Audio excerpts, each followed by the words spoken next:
नमस्कार दोस्तों, मैं हूं श्रावण कुर्मा वंशी और आप देख रहे हो स्काइल। आज के इस वीडियो में हम बात करने वाले हैं कि उस सिचुएशन में आपको क्या करना चाहिए जब आपका पार्टनर किसी और के साथ रिलेशनशिप बिल्ड करने लगे। एक्चुअल में क्या होता है, जब आप अपने पार्टनर के साथ कुछ टाइम स्पेंड करते हो और इसी दौरान कुछ रेगुलर फाइट्स होती है, थोड़ी थोड़ी मिसअंडरस्टैंडिंग होती है, जिस वजह से आपका पार्टनर आपसे धीरे धीरे दूर होने लगता है और इसी के साथ साथ आपका पार्टनर किसी और के साथ रिलेशनशिप बिल्ड करने लगता है। इस वजह से वो आपसे कंप्लीटली दूर हो जाता है। लेकिन इस केस में क्या हम इस सिचुएशन को ठीक कर सकते हैं या फिर इस सिचुएशन में हमें क्या करना चाहिए जो हमारे लिए बेस्ट है? आज के इस वीडियो में हम यही चीज़ों को डिस्कस करने वाले हैं। गाइस देखो, जब भी रिलेशनशिप में ये सिचुएशन आती है तब इस वजह से रिलेशनशिप में काफ़ी ज़्यादा निगेटिविटी बढ़ जाती है। इट मीन्स कि इस वजह से और ज़्यादा फाइट्स होने लगती है, इस वजह से और ज़्यादा ट्रस्ट इशू होता है, और ज़्यादा मिसअंडरस्टैंडिंग होती है। यानी जो रिलेशनशिप ऑलरेडी काफ़ी ज़्यादा ख़राब चल रहा है, इस सिचुएशन के वजह से वो और ज़्यादा ख़राब हो जाता है, जो गलती आपको नहीं करनी है।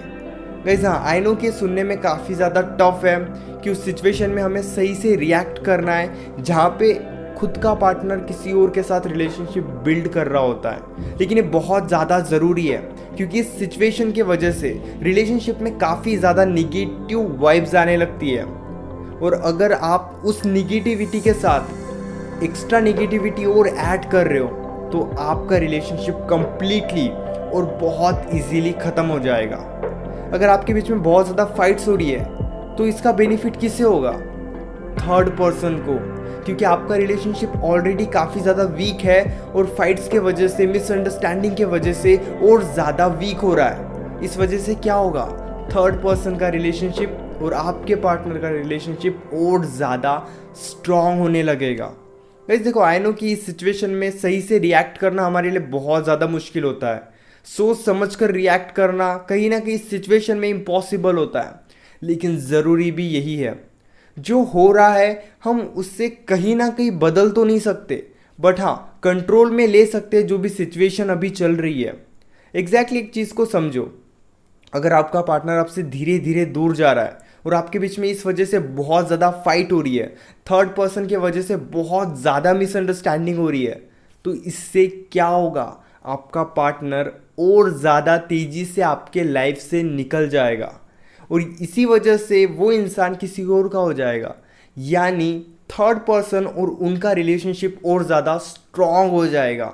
इसलिए आपको हमेशा एक बात याद रखनी है कि जो भी सिचुएशन अभी चल रही है इसमें और ज़्यादा निगेटिविटी ऐड नहीं करनी है।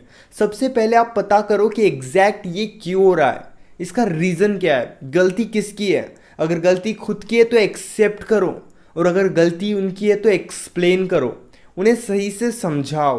अगर सिचुएशन आपके कंट्रोल में नहीं है तो इस सिचुएशन में कुछ भी रिएक्ट मत करो, जो फ्लो के साथ चल रहा है उसी को कंटिन्यू चलने दो। बट मेक श्योर कि आपके साइड से इस सिचुएशन में कुछ भी निगेटिव चीज़ ना हो, क्योंकि अगर आप कुछ भी करोगे ऐसी चीज़ जो काफ़ी ज़्यादा निगेटिविटी क्रिएट कर रही है तो इससे आपके रिलेशनशिप में बहुत ज़्यादा प्रॉब्लम हो सकती है। लेकिन अगर आप चाहते हो कि एटलीस्ट आप एफर्ट्स डालना चाहते हो, रिलेशनशिप बचे या ना बचे ये तो बात की बात है, लेकिन अगर आप सिर्फ एफर्ट्स डालना चाहते हो कि एटलीस्ट आपको एफर्ट्स डालने का मौका मिले, अगर वो इंसान आपके साथ रह सकता है तो बस वो एक बार जो एफर्ट्स आपको डालने हैं वो आप अभी ही डाल सकते हो। और अगर आप ज़्यादा निगेटिविटी क्रिएट नहीं करोगे तो काफ़ी ज़्यादा पॉसिबिलिटीज़ है कि वो इंसान सही से आपसे बात करेगा। जो भी चीज़ें चल रही है उस इंसान को ब्लेम करने के बजाय ये पूछो कि ऐसा क्यों हो रहा है। उस इंसान को ब्लेम मत करो, क्योंकि ब्लेम करने से कुछ नहीं होगा, और चाहे आप कितना भी ब्लेम कर लो, ट्रस्ट मी उस इंसान को कभी ये नहीं लगेगा कि वो गलत कर रहा है, क्योंकि ब्लेम करने से निगेटिविटी बढ़ती है, और जितनी ज़्यादा निगेटिव चीज़ें इस टाइम आपके रिलेशनशिप में आएगी वो उतनी ही आपसे दूर होने लगेंगे। आपको सबसे पहले ये चीज़ समझना है कि थर्ड पर्सन के पास वो क्यों जा रहे हैं, उनकी डिमांड को समझना है, क्योंकि काफ़ी ज़्यादा पॉसिबिलिटीज़ है जो चीज़ें उनको आपके तरफ से नहीं मिल रही थी, शायद वही चीज़ें थर्ड पर्सन उन्हें रिलेशनशिप में दे रहा है, और शायद इसी वजह से आपके जो पार्टनर है वो थर्ड पर्सन के पास जा रहा है, एक नया रिलेशनशिप बिल्ड कर रहा है। आपको एफर्ट्स डालने हैं पॉजिटिव वे में, आपको एफर्ट्स डालने हैं रिलेशनशिप को ठीक करने के लिए। लेकिन हाँ, अगर रिलेशनशिप बहुत ज़्यादा ख़राब हो चुका है, वो इंसान आपकी बात नहीं मान रहा है, वो इंसान आपको इग्नोर कर रहा है, आपकी वैल्यू नहीं कर रहा है और आपको बहुत बुरी तरीके से आपके साथ बिहेव कर रहा है, तो इस सिचुएशन को बचाने का कोई भी मतलब नहीं है। एट द एंड आपकी खुद की लाइफ भी बहुत ज़्यादा मैटर करती है।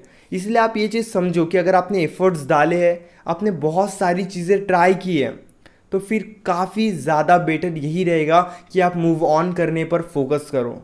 मैं हमेशा बोलता हूँ एफर्ट्स डालो बट एक लिमिट तक। आपकी रिस्पेक्ट, आपकी जो भी वैल्यू है उसे कभी भी कम मत होने दो। अगर वो इंसान नहीं मान रहा है, अगर वो इंसान खुश है किसी और के साथ, तो फिर उस इंसान को आपके लाइफ से जाने दो। आई नो कि सिचुएशन टफ होगी, लेकिन आपके लिए ज़रूरी भी है। यहाँ से मूव ऑन कैसे करना है इस पर फोकस करो। लेकिन हाँ, मूव ऑन का डिसीजन लेने से पहले एक बार अगर आप एफर्ट्स डाल लेते हो, तो इससे आपको मूव ऑन करने में भी काफ़ी ज़्यादा हेल्प होगी और शायद रिलेशनशिप ठीक होने के भी शायद कम चांसेस है।